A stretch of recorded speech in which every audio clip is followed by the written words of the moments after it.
ஓ டேய் தம்பி, என்னடா பண்ணிட்டு இருக்க? அம்மா, மோதிரம் செஞ்சிட்டு இருக்கேம்மா. என்னது, மோதிரம் செஞ்சிட்டு இருக்கியா? சி, மோதிரம் இல்லம்மா, மோதகம் செஞ்சிட்டு இருக்கேம்மா.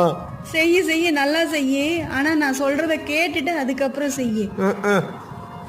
மோதகம் எப்படி செய்யணும் தெரியுமா? மாவு நல்லா சுடுதண்ணியில் ஊற்றி பிணைஞ்சிட்டு அந்த மாவை எடுத்து சொப்பு செஞ்சு அதுக்குள்ளே பூர்ணத்தை வச்சுட்டு நல்லா லட்டு மாதிரி உருண்டை பிடிச்சின்னா அதுக்குள்ளே இருக்கிற காற்றெல்லாம் வெளியில் போயிடும். அதுக்கு மேலே மோதக ஷேப் செஞ்சு அப்புறம் ஆவியில் வேக வச்சு எடுத்து செஞ்சு பாரு, சூப்பராக வெந்திருக்கும் வெளியில். A few moments later. டேய், என்னடா செஞ்சு வச்சிருக்க? மோதகம் செய்யச்சோன்னா மோசமாக செஞ்சு வச்சிருக்க.